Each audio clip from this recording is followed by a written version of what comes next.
नमस्कार। इस साल के बजट ने 21वीं सदी के भारत के विकास की गतिशक्ति निर्धारित कर दी है। इंफ्रास्ट्रक्चर पर आधारित विकास की यह दिशा हमारी अर्थव्यवस्था के सामर्थ्य में असाधारण वृद्धि करेगी। इससे देश में रोजगार की भी अनेक संभावनाएं बनेगी। फ्रेंड्स, आमतौर पर हमारे यहाँ पुराना जो अनुभव रहा है और ज़्यादातर एक परंपरा बन गई है कि जब जैसी जरूरत हो वैसे ही इंफ्रास्ट्रक्चर का निर्माण कर लिया जाए, यानी टुकड़ों में आवश्यकता के अनुसार होता रहता था। और उसमें भी केंद्र, राज्य, स्थानीय निकाय और प्राइवेट सेक्टर में तालमेल की कमी होने का देश ने बहुत नुकसान उठाया। जैसे रेल का काम हो या रोड का काम हो, इन दोनों के बीच में सामंजस्य का अभाव और टकराव हम कई जगह पे देखते हैं। हमारे यहाँ भी होता रहा है कि कहीं एक रोड बनी तो दूसरे दिन पानी की पाइप बिछाने के लिए उसे खोद दिया गया। रोड दोबारा बनी तो सीवर लाइन बिछाने वाले ने आकर के उसको खोद दिया। ऐसा इसलिए होता है क्योंकि विभिन्न विभागों के पास स्पष्ट जानकारी नहीं होती है। पीएम गतिशक्ति के कारण अब हर कोई पूरी जानकारी के बीच अपनी योजना बना पाएगा। इससे देश के रिसोर्सेज का भी ऑप्टिमम यूटिलाइजेशन होगा। साथियों, आज जिस बड़े पैमाने पर हमारी सरकार इंफ्रास्ट्रक्चर डेवलपमेंट पर काम कर रही है, उसमें पीएम गतिशक्ति बहुत बड़ी हमारी एक आवश्यकता है।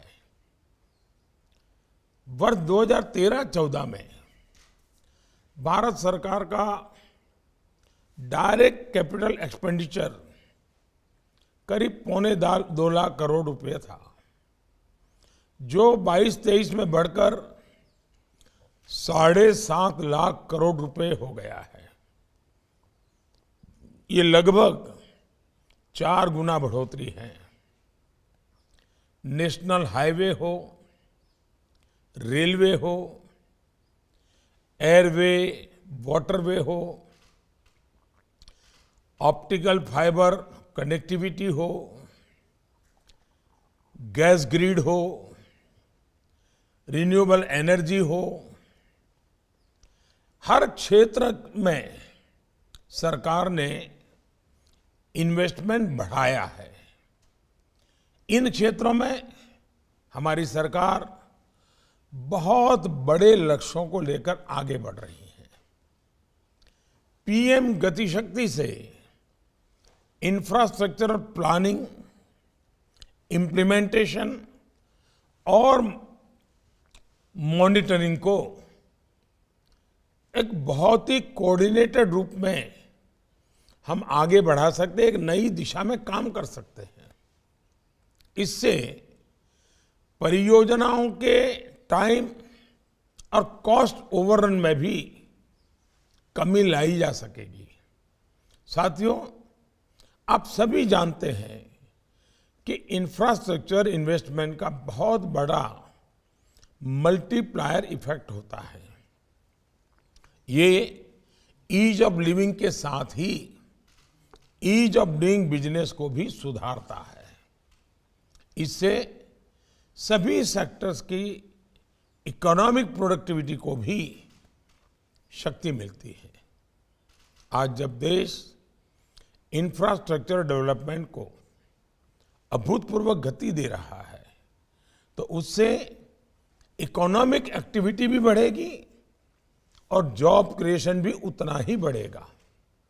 साथियों, हमारी सरकार ने कोऑपरेटिव फेडरलिज्म के सिद्धांत को मजबूती देते हुए इस साल के बजट में राज्यों की सहायता के लिए 1 लाख करोड़ रुपए का प्रावधान किया है।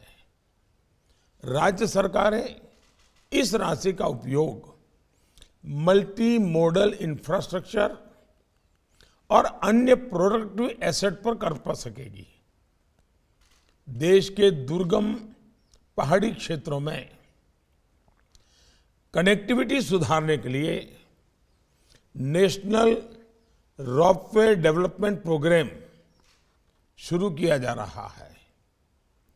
हमारी सरकार नॉर्थ ईस्ट के संतुलित विकास के लिए भी कमिटेड है।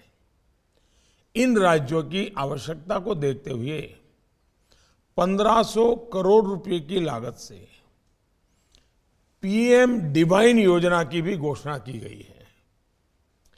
इंफ्रास्ट्रक्चर क्षेत्र में सरकार द्वारा किए जा रहे इन्वेस्टमेंट, उसके साथ साथ प्रोडक्शन लिंक इंसेंटिव स्कीम आने वाले वर्षों में देश के विकास को नई ऊंचाई पर ले जाएगी। ये सारे प्रयास इंफ्रास्ट्रक्चर क्रिएशन के इस नए युग में आपके लिए नई इकोनॉमिक संभावनाओं के द्वार खोलेंगे।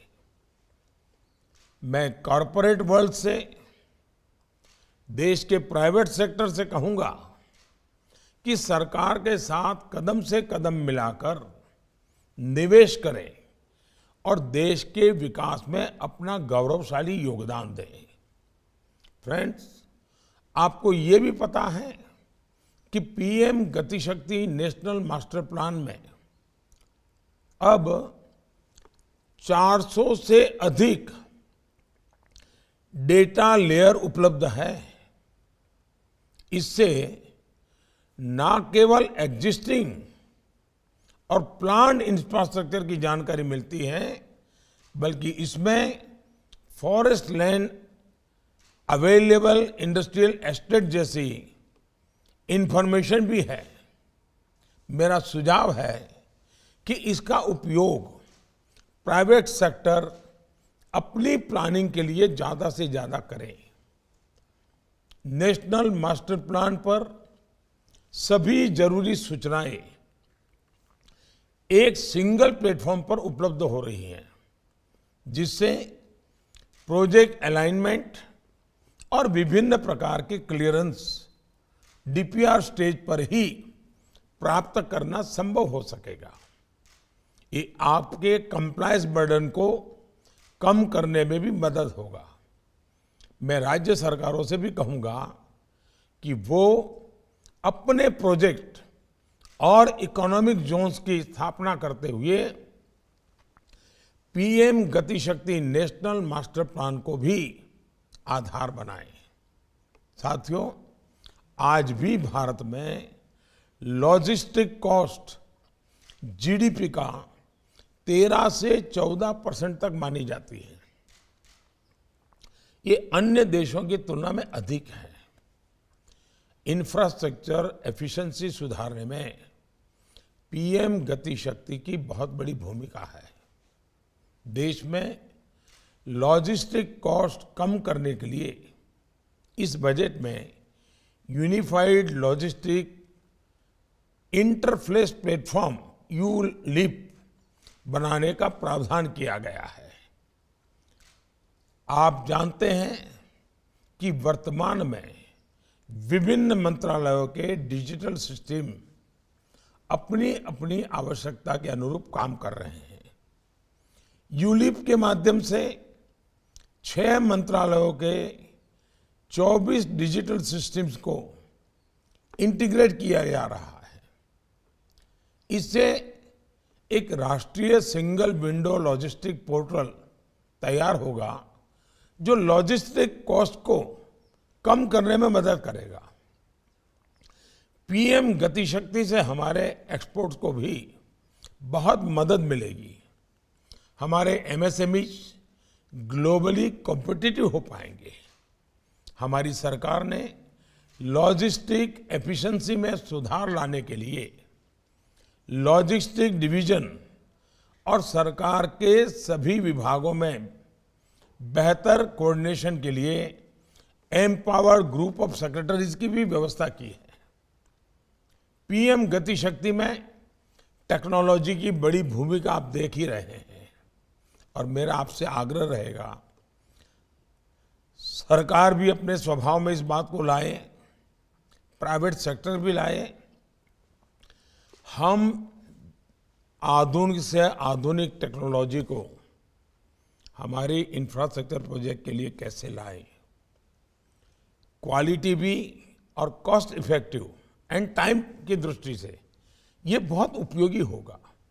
और अब तो हम ये भी सोच रहे हैं, जो भारत ने एक लीड लिया है, कि दुनिया में पाया गया जो डिजास्टर्स होते हैं, नेचुरल डिजास्टर्स, उसमें मानव हानि से भी ज्यादा लंबे असर तक प्रभाव करने वाला इंफ्रास्ट्रक्चर का विनाश हो जाता है।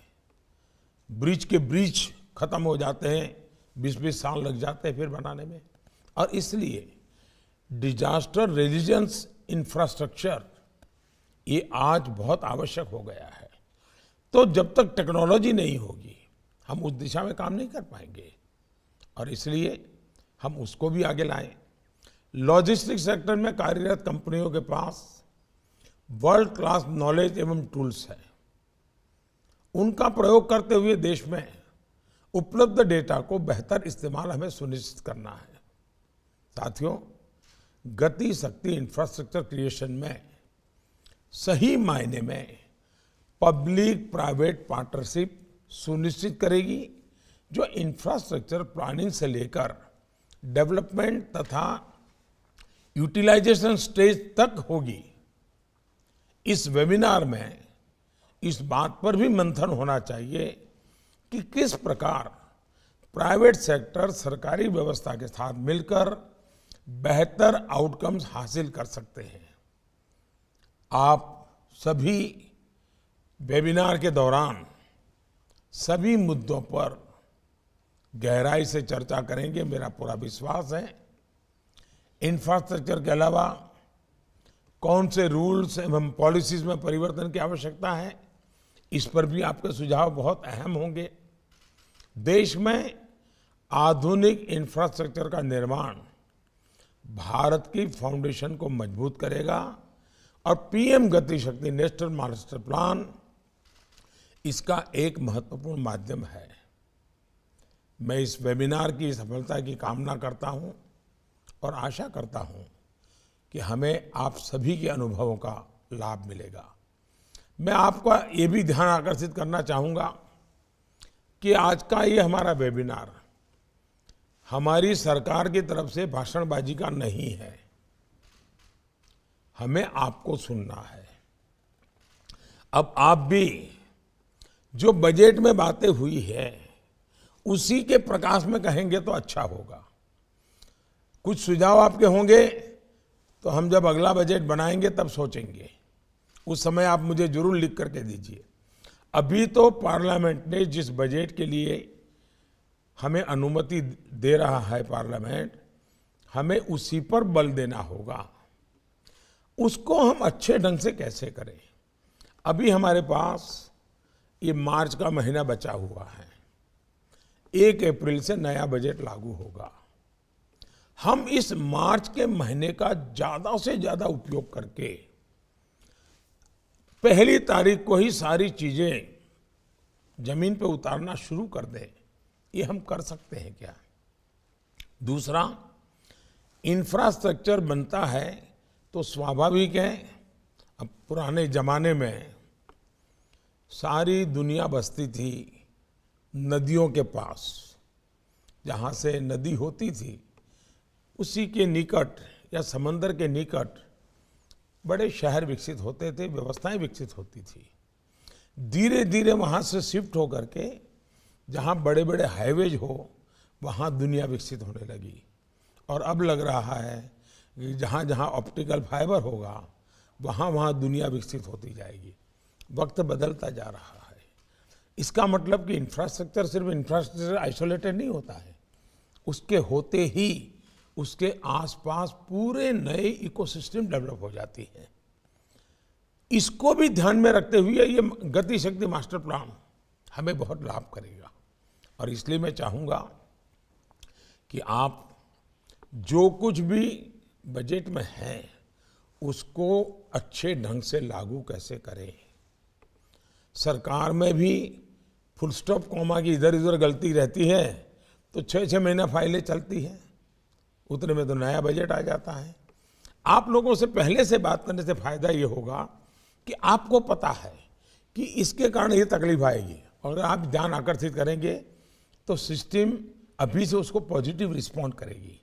और इसलिए आप लोग बड़ी गहराई से इसमें योगदान दें, यही मेरी अपेक्षा है। आप सबको बहुत शुभकामनाएं, बहुत बहुत धन्यवाद।